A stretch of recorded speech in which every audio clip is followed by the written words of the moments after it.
You know that feeling when you feel busy all day, but at the end of the day, you're like, did I even get anything done?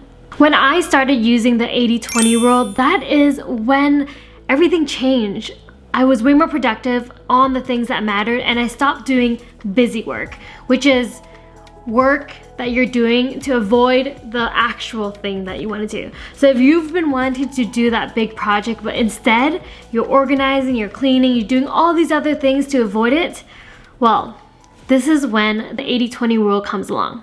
By the way, if you don't know who I am, my name is Linda, and welcome to my channel. Most of the stuff we do is probably not as important as we think. The 80-20 rule is also known as the Pareto Principle.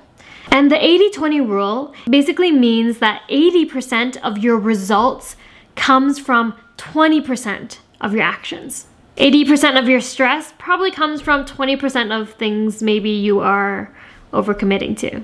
Even in investing, 80% of your gains probably from 20% of your portfolio. Most of us spend way too much time on the wrong thing. Before I get into more on how I use the 80-20, I did find this quote from The Strangest Loop that I want you to hear. Preparing to do the thing isn't doing the thing. Scheduling time to do the thing isn't doing the thing. Making a to-do list for the thing isn't doing the thing. Reading about how to do the thing isn't doing the thing. The only thing that is doing the thing is doing the thing. Now that's a shortened version of this quote, but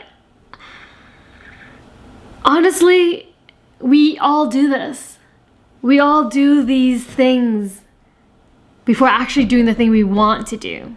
So let's dive into the 3 simple steps on how we can use this 80-20 rule to manage time in our life and get the results that you want and do the things that you want. The first step is to identify the 20% that actually moves the needle in your life.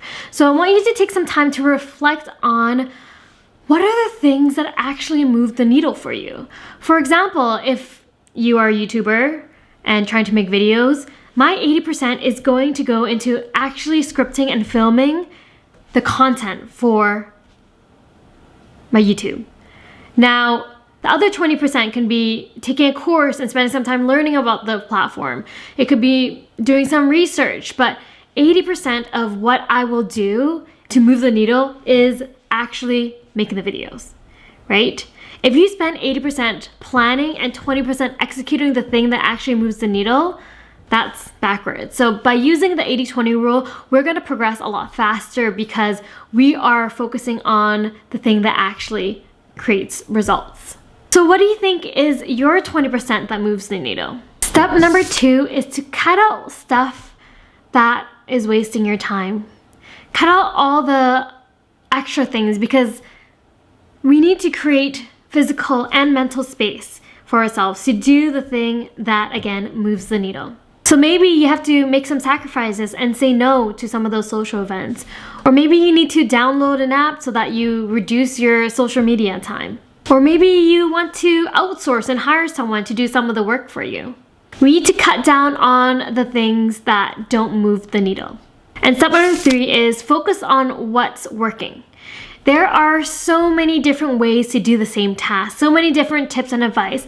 And even with the advice I'm giving you, you have to make sure that it actually works for you. If it doesn't, we got to try another system and then test. Because at the end of the day, we're all different, and this is just from my experience. And so everything I ever say to you, I want you to make sure that you adjust it so that it fits your life. And systems will change over time. What works in the beginning might have to change if you are, growing and becoming and evolving, and your work is getting a bit more complicated.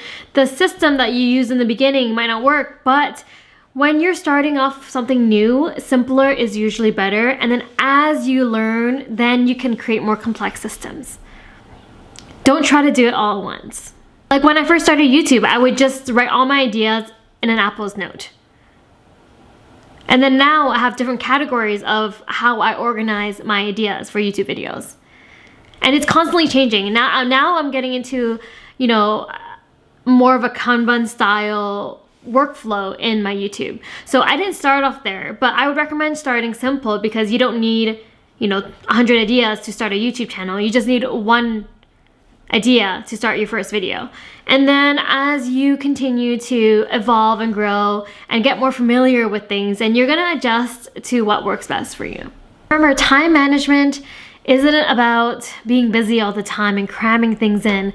It's impossible to do everything. So we gotta learn what is most important to us and what matters the most to us. So before you plan out your week, think about the 20% that really moves the needle in your life. If you get that 20% right, everything else becomes a lot easier. I realized as I get older, no matter how much time you have, you'll always end up filling it with things.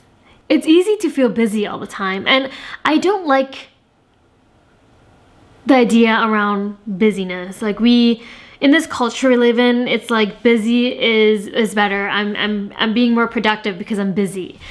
I highly encourage you to slow down because you're gonna blink and life's gonna pass by. And you realize that, why wasn't I able to be present for all those times in my life? And as I get older, I'm starting to realize how I just want to enjoy the moment sometimes. I'm still learning, it's not like I am perfect. I have to remind myself to focus on being present. But life is so precious that learning to be present might be one of the best things, because what's the point of saving all this time if we aren't able to enjoy the time with friends, with families, and with things that we love to do. That's it for now. Thanks so much for being here. Linda signing off. I will talk to you soon. Bye.